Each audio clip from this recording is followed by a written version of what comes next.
Paz do Senhor, queridos irmãos, estamos de volta com a nossa EBD, Escola Bíblica Dominical. Esta aqui já é a nossa terceira aula nesta série de estudos sobre as bem-aventuranças, em Mateus capítulo 5, do verso 1 ao 12, onde estamos falando sobre a verdadeira felicidade para o povo de Deus. E como nós já vimos até aqui, aquilo que Deus diz, que a Bíblia declara como sendo a verdadeira felicidade, é bem diferente daquilo que o mundo de hoje, a nossa sociedade, tem como conceito de felicidade, que é muito subjetivo. Depende de um momento passageiro, de felicidade, de êxtase, tão rápido e transitório, que a pessoa pode estar feliz num momento e no outro momento não estar mais feliz. Mas para nós, irmãos, Igreja de Cristo, fomos alcançados pela maravilhosa graça de Deus. A felicidade não é algo momentâneo, mas é fruto do nosso relacionamento com Deus, da obra redentora de Cristo e do novo nascimento. Então, nós não estamos felizes momentaneamente, nós somos felizes porque Deus assim nos declara. E o termo bem-aventurado, como nós já vimos, Macários, literalmente significa isso mesmo, plenamente feliz. E é isso que Deus declara da sua igreja. Isso graças à obra redentora do nosso Senhor Jesus Cristo. Muito bem, irmãos. O nosso texto bíblico está no Evangelho de Mateus, capítulo 5. Projetei o texto na tela para os irmãos. Já destaquei os versículos que vamos trabalhar na aula de hoje. Semana passada nós vimos as duas primeiras bem-aventuranças sobre os humildes de espírito e sobre aqueles que choram e lamentam pela sua condição pecaminosa e recebem de Deus graça, enfim, para o arrependimento. E hoje nós vamos ver outras duas bem-aventuranças, meus irmãos, que é sobre os mansos e aqueles que têm fome e sede de justiça. Então, pegue sua Bíblia, reúna sua família, seja na sala, seja na cozinha, e vamos estudar a palavra do Senhor. Evangelho de Mateus, capítulo 5, verso 5 e o versículo 6. Diz assim: Bem-aventurados os mansos, porque herdarão a terra. Bem-aventurados que têm fome e sede de justiça, porque serão fartos. Curva a sua cabeça, vamos orar ao Senhor, pedindo a Ele a sua bênção, em seguida estudar a sua palavra. Pai bendito e santo, estamos diante de Ti e junto com o Teu povo, Senhor, e pedimos a iluminação do Teu Espírito Santo nesse momento que vamos estudar a Tua palavra. E o nosso pedido, Senhor, é o pedido que o salmista também fez. Abre os nossos olhos, ou desvenda os nossos olhos, para que possamos contemplar as maravilhas da Tua lei e que aquilo que o Senhor declara, Senhor, na Tua palavra, como sendo a verdadeira felicidade, possa conduzir e guiar a nossa vida. É o que nós te pedimos. Pedimos também a Tua bênção sobre a EBD, Escola Bíblica Dominical, sobre a nossa igreja CPM, sobre a vida do nosso pastor, o conselho da igreja, aos departamentos internos, a todos os nossos irmãos. Fica conosco, é o que pedimos em nome de Jesus. Meus queridos, a exemplo do que fizemos na aula passada, onde eu trouxe para os irmãos uma imagem daquilo que tradicionalmente teria sido o local onde Jesus ele pregou, o famoso Sermão da Montanha. Hoje eu quero trazer uma outra imagem, só que vista por outro ângulo. Na semana passada, os irmãos se lembram, a imagem mostrava o Monte da Bem-aventurança, havia ali uma igreja, a Igreja das Beatitudes, ou a Igreja das Bem-aventuranças. Dava para ver aquele monte bonito e ao fundo o Mar da Galileia, que eu disse que não é um mar, era um lago. Hoje eu vou explicar melhor para os irmãos. Essa imagem aqui é o mesmo local, só que visto por outro ângulo, tá? O ângulo aqui é de quem está no mar, olhando então para o Monte das Bem-aventuranças. Então, esse cenário é um cenário muito importante na história da Bíblia. Muitos acontecimentos sucederam aí, como eu disse na semana passada, não só aí no Mar da Galileia, como a pesca maravilhosa, a chamada dos primeiros discípulos, Jesus andando sobre o mar, Jesus acalmando a tempestade, aconteceu aí. E esse monte também ele é muito famoso, não só por Jesus ter pregado aí o Sermão da Montanha, mas também ali ele teria alimentado uma grande multidão, multiplicando os 5 pães e 2 peixinhos. Tá? Agora, do lado, meus irmãos, dá uma olhadinha ali naquela seta, só para os irmãos se localizar. Ali é onde está aquela igreja da imagem da semana passada, tá bom? Então aqui ela está sendo vista por um outro ângulo. Bem rápido, então, irmãos, vamos olhar aqui. Essa segunda imagem que eu quero trazer para os irmãos, sei que tem muita informação, mas olha só. Quero chamar a atenção dos irmãos para a parte azul. Tá? Então, essa parte azul é onde está o mar Mediterrâneo, o mar Egeu, ou na Bíblia ele é chamado de Mar Grande. Tá? E essa outra parte azul aqui, meus irmãos, que eu quero chamar a atenção dos irmãos, que é o Rio Jordão. Rio Jordão. Jordão significa aquele que desce. E literalmente ele desce mesmo. Ele nasce aqui no pé do Monte Hermon, que é aquele monte alto, quase 3.000 metros de altitude. A maior parte do ano ele fica coberto de gelo. No verão, quando o sol aquece, né, o gelo derrete e deságua no Rio Jordão. Aí tem as famosas cheias do Rio Jordão. Tá?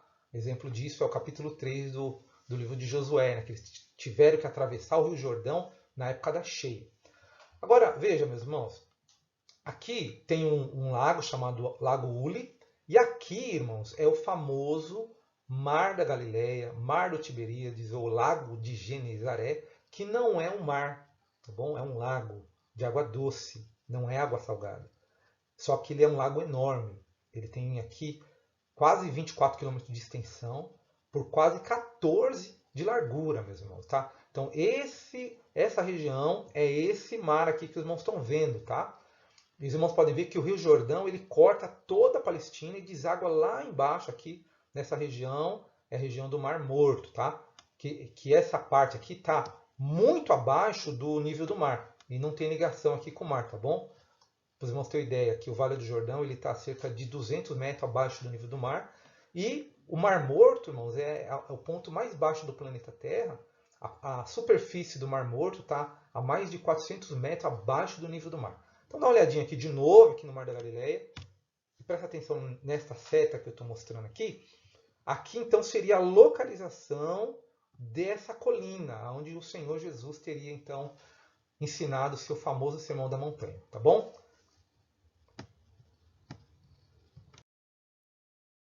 Vamos então para o nosso plano de aula, meus irmãos. Vamos trabalhar 3 pontos. O primeiro deles, fazer aquelas considerações, lembrar de alguns pontos da aula passada e fazer um link com alguns assuntos que vamos tratar na aula de hoje. Nosso segundo ponto é falar sobre a bem-aventurança dos mansos, tá? E por último, falar sobre a bem-aventurança daqueles que têm fome e sede de justiça. É uma aula muito interessante, que o Senhor possa nos abençoar. Meus irmãos, vamos para o nosso primeiro ponto, fazer algumas considerações daquilo que vimos na aula passada e outros daquilo que vamos abordar na aula de hoje. Primeiro ponto. As bem-aventuranças são uma obra da graça de Deus na vida do seu povo. Então, não são resultado do esforço humano. O homem natural não consegue produzir isso. É somente um poder sobrenatural, né? Como João diz lá no Evangelho de João 1, no verso 12. A todos quanto receberam foi-lhe dados o poder de serem filhos de Deus aos que creem no seu nome. Irmão, só um poder sobrenatural, tá? Para ressuscitar homens e mulheres que estavam mortos nos seus pecados e nos seus delitos, trazê-los à vida, dar-lhes um novo coração, colocar no coração deles a lei do Senhor, para que eles manifestem na vida deles as bem-aventuranças. É uma obra da graça de Deus e não é resultado do esforço humano. Elas são características do cidadão do reino dos céus. Tá? É interessante, irmãos, que aquelas 8 qualidades aí das bem-aventuranças, tá? Elas caracterizam a vida do povo de Deus, a vida do cristão. Não é que um crente é manso, o outro é humilde, o outro é pacificador, o outro é limpo de coração, não. É que essas 8 virtudes elas devem estar equilibradas na vida do povo de Deus. E aqui eu faço um paralelo com Gálatas no capítulo 5, onde Paulo fala do fruto do Espírito, fruto no singular. Mas quando nós vamos ler, ele fala de 9 aspectos do fruto. É como se fosse, me permita usar aqui uma ilustração, uma mexerica é um fruto, mas tem 9 gomos. Tá? Então não é que um crente é manso, o outro é longânimo, o outro tem alegria, o outro tem a benignidade, não. É que aquelas 9 qualidades devem estar equilibradas na vida do cristão. Isso é uma obra do Espírito Santo, tá? Outra coisa, elas são a realidade para o presente, mas também para o futuro. É o já e o ainda não, que nós falamos na aula passada. O reino de Deus já foi inaugurado. Cristo já inaugurou o reino de Deus no coração do seu povo na sua primeira vinda. Já é uma realidade presente. mas não totalmente, porque ela vai ser completada na segunda vinda de Cristo, de maneira visível, total e eterna. As bem-aventuranças da mesma forma, meus irmãos. Nós já experimentamos essa alegria, essa felicidade, mas não totalmente, porque ela será totalmente na segunda vinda do nosso Senhor Jesus Cristo. Outro ponto aqui, há uma conexão lógica e crescente entre as bem-aventuranças. E aqui eu quero citar o Charles Spurgeon, o famoso, o conhecido pastor, pregador batista. Eu estava lendo um comentário dele sobre as bem-aventuranças e ele faz uma comparação das bem-aventuranças, as 8 bem-aventuranças, como 8 degraus de uma mesma escada. Que para você acessar o segundo degrau, você tem que passar pelo primeiro. Para chegar no terceiro, você tem que passar pelo primeiro e pelo segundo. Então, é isso. As bem-aventuranças não estão colocadas ali de maneira aleatória. Uma bem-aventurança nos leva à próxima. Por exemplo, começa com o pobre, humilde de espírito, aquele que sabe que não é nada, que está falido e que só depende da graça de Deus, tá? E por causa disso ele chora, ele lamenta em arrependimento. E aí então, meus irmãos, essa pessoa que se humilhou, chorou pelos seus pecados, agora ele é o quê? Ele foi amansado. É por isso que ele não briga, não reivindica nada. Porque ele sabe da sua condição. E aí o leva para a quarta bem-aventurança, que é ter fome e sede de justiça. Então há uma ligação lógica e crescente entre cada uma delas. Tá bem, meus irmãos? Vamos para o nosso segundo ponto da aula de hoje, falar sobre a bem-aventurança dos mansos. Então Mateus 5,5 diz: bem-aventurados os mansos, porque eles herdarão a terra. Eu quero começar dizendo, meus irmãos, que isso que Jesus ensinou vai totalmente na contramão daquilo que o mundo, que a nossa sociedade pensa. Porque para a nossa sociedade, para conquistar alguma coisa, você tem que se impor, você tem que lutar, você tem que brigar, você tem que ir para cima, se autoafirmar. E se preciso for, impor com a força do braço. E só assim você pode conquistar alguma coisa. E o que Jesus ensina é totalmente contrário. O manso, o verdadeiramente feliz, ele não precisa fazer nada. Ele não precisa brigar, ele não precisa ir para a luta, se autoafirmar, reivindicar os seus direitos. Ele não precisa. Por quê? Porque ele confia no Senhor. Ele é submisso à vontade do Senhor. Tá? E ele sabe que é o Senhor quem julga a sua causa. E quem age assim, confiando no Senhor e submetendo a sua vida à vontade do Senhor, meus irmãos, no final ele vai herdar tudo. Ele vai herdar a terra, vai herdar um novo céu e nova terra. Ele não conquista a terra, não. Não é um mérito dele. Ele recebe por herança. É uma dádiva, glória a Deus. É um dom da graça do Senhor, meus irmãos. Tá? É o mais puro evangelho da graça. É assim que o manso ele age. Então nós vamos definir o que não é ser manso, porque tem muita confusão também sobre esse assunto. Depois nós vamos afirmar o que é o manso à luz da Bíblia, tá bom? Vamos lá. Ser manso não se trata dos dons ou características naturais, como eu falei, aquela pessoa calma, tranquila, sossegada, uma pessoa introvertida, introspectiva, enfim. Às vezes a gente ouve a pessoa falar, eu tenho um tio meu que é calmo, ele é sossegado, ele é tão manso, pode estar tudo caindo à volta dele, pode estar tudo pegando fogo, mas ele está calmo, manso. Não é isso que significa ser manso. Essa mansidão que a Bíblia fala não é resultado, tá, do nosso temperamento, não é resultado de nenhuma ação natural ou biológica do nosso organismo, do nosso temperamento, do nosso caráter, não. É uma obra sobrenatural da graça de Deus. É o Espírito Santo que produz isso, meus irmãos. Tá? Então, até em psicologia, eles falam do 4 tipos de temperamento, que é o colérico, sanguíneo, o fleumático e o melancólico, que é aquela pessoa que fica calada, no momento de briga ele se fecha ali, aí pessoas confundem alguém desse tipo como alguém manso. Externamente ele pode não discutir, mas internamente ele pode estar como um vulcão em erupção. Então não é um dom natural. A mansidão que a Bíblia fala é uma obra do Espírito Santo em nós, tá bem, meus irmãos? E ser manso também não é ser covarde, Não é ser aquela pessoa que aceita tudo. Eu não vou dar nem minha opinião porque eu não quero brigar. Ser manso não é isso, não. Nós vamos ver na Bíblia, né, muitos homens de Deus, né, que eram mansos, mas defenderam a verdade. Foram vigorosos em defender a verdade. A gente poderia citar, por exemplo, Moisés, né, em Números 12. A Bíblia diz que Moisés era o varão mais manso da face da terra.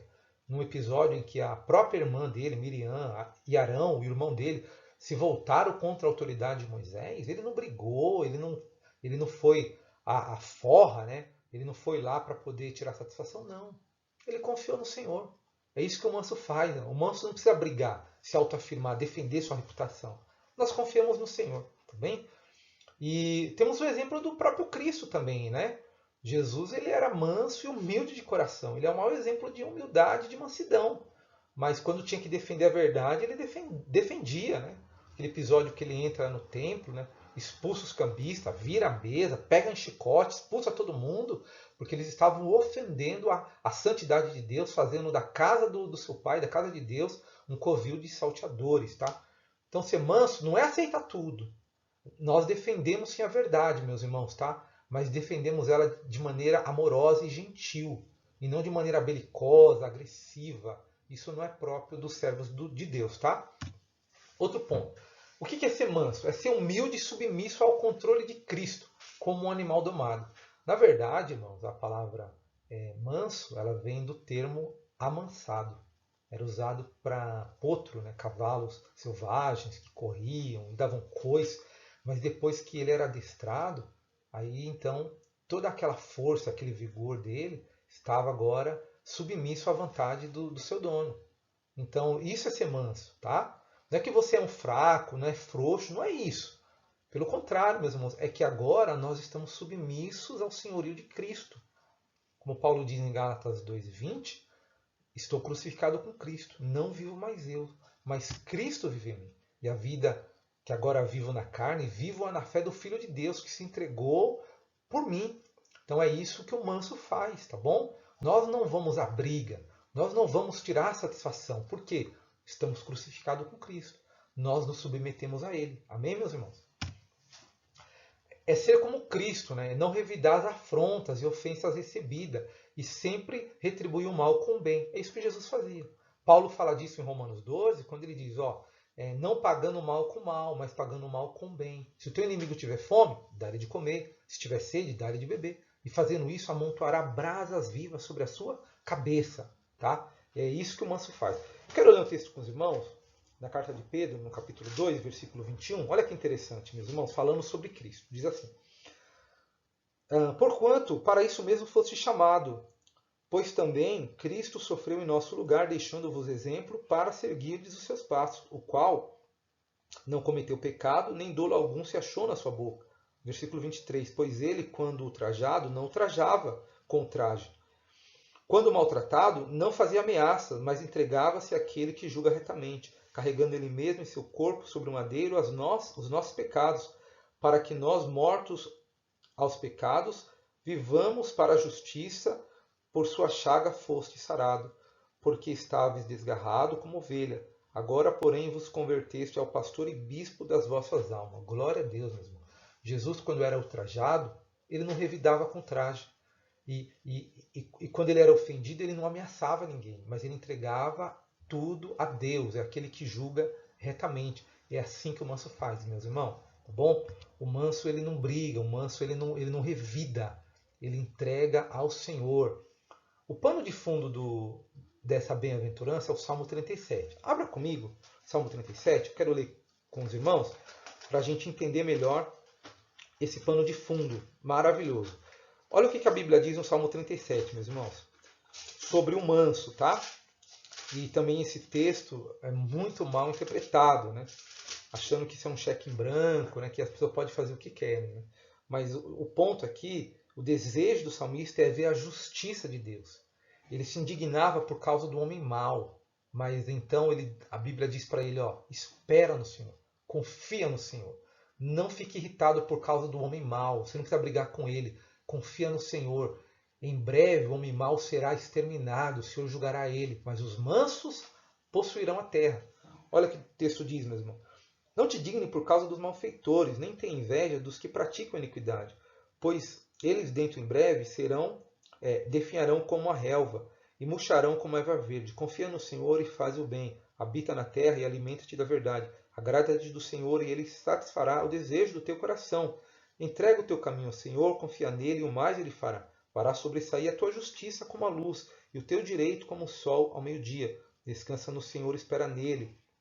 Não te irrites por causa dos homens que prosperam em seu caminho, por causa do que leva a cabo o seu mau desígnio. Deixa a ira, abandona o furor, e não te paciente, certamente isso acabará mal, porque os malfeitores serão exterminados, mas os que esperam no Senhor possuirão a terra. Viu aí, meus irmãos? Versículo 9. Mais um pouco de tempo e já não existirá o ímpio. Procurarás o seu lugar e não acharás. Versículo 11 agora. Mas os mansos herdarão a terra e se deleitarão na abundância de paz. Amém, meus irmãos? É isso que o manso faz. Ele confia no Senhor. Quando ele vê a maldade e a injustiça, ele não briga, ele não vai lá querer resolver com a força do braço. Ele confia no Senhor, que o Senhor é o justo juiz. E que no final os ímpios serão punidos, meus irmãos. E os justos herdarão a terra. E a terra aí é a promessa, meus irmãos. Vivendo numa sociedade, né, que vivia da agropecuária, a terra era herança. E essa herança, para nós os salvos, né, a terra que ele nos promete, sem dúvida nenhuma, é o novo céu e a nova terra. Tá? Eles já são herdeiros de tudo. E no final herdarão o novo céu e a nova terra. Tá bom? Paulo falando na igreja de Corinto, não briga, né? Por isso ou por aquilo, tudo é vosso. E vós de Cristo e Cristo de Deus. Tudo pertence ao nosso Pai, tá bem, meus irmãos? E sendo filho dele, nós somos herdeiros de Deus e co-herdeiros com Cristo. É assim que o manso ele age, amém? Agora nós vamos para o nosso terceiro ponto da aula de hoje, falar sobre a bem-aventurança daqueles que têm fome e sede de justiça. E Mateus 5, verso 6 diz assim: Bem-aventurado aqueles que têm fome e sede de justiça, porque serão fartos. Meus irmãos, nós vamos então definir o que não significa essa justiça, né? E depois explicar à luz da palavra de Deus o que é ter fome e sede de justiça. Vamos lá. Não se trata de justiça humana, porque a justiça humana ela é falha, ela é tendenciosa e ela está manchada pelo pecado. A Bíblia diz em Isaías 64, no versículo 6, irmãos, que diante de Deus as nossas justiças são como trapos de imundícia.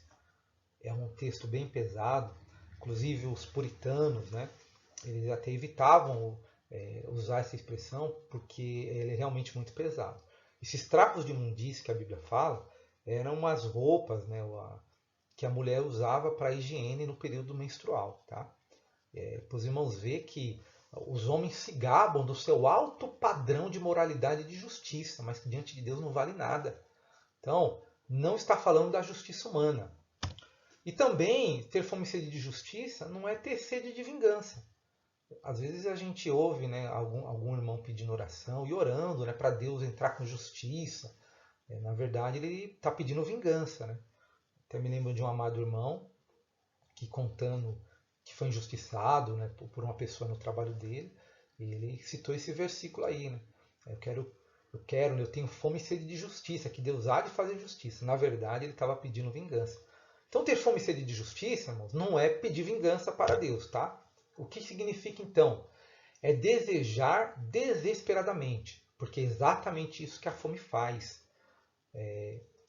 Vocês já viram algum documentário, né, de pessoas que passaram vários dias sem comer? Por exemplo, eu me lembro de uma vez ter visto um documentário quando, depois da Segunda Guerra Mundial, né, quando as tropas aliadas entraram nos campos de concentração, né, campos de concentração nazistas, que eles viram foi uma cena de horror, né? Pessoas em estado cadavélico, né? Esquelético, morrendo de fome, há vários dias sem comer, e num desespero total, porque é isso que a fome faz. E a sede também. Quem fica muito tempo sem beber água, meus irmãos, ele entra num estado de angústia e de desespero. Então, quando a Bíblia diz ter fome e sede de justiça, é dessa maneira que nós devemos buscar, meus irmãos, as coisas espirituais. A justiça perfeita de Deus, que vem a nós, meus irmãos, é imputada na nossa vida, pela fé, na obra redentora de Cristo na cruz do Calvário. Glória a Deus. Aquele texto famoso, né, que Lutero redescobriu, né, e que foi o lema da Reforma Protestante. Romanos 1:27. O justo viverá pela fé. Quando nós cremos no sacrifício de Cristo, os méritos da obra de Cristo, a justiça perfeita de Cristo é aplicada, é imputada na nossa vida pela fé. É desejar isso. E uma vez que essa justiça está imputada em nós, ela vai se manifestar, meus irmãos, em tudo aquilo que fazemos, nos nossos relacionamentos, nos nossos negócios, como lidamos com dinheiro, lá na empresa, essa justiça também vai ser manifestada. Eu estava lendo um comentário do Dr. William Hendricks, enquanto eu preparava a aula para os irmãos, e ele fala uma coisa interessante. Ele fala dessa justiça como imputação e comunicação. Imputação é pela fé, quando a justiça de Cristo é imputada a nós. Uma vez que ela é imputada, ela é comunicada em todas as áreas da nossa vida. Nós procuramos viver uma vida santa, uma ética à luz da palavra de Deus, tá? Nos negócios, na família, no casamento, é pautado por essa verdadeira justiça, tá bem?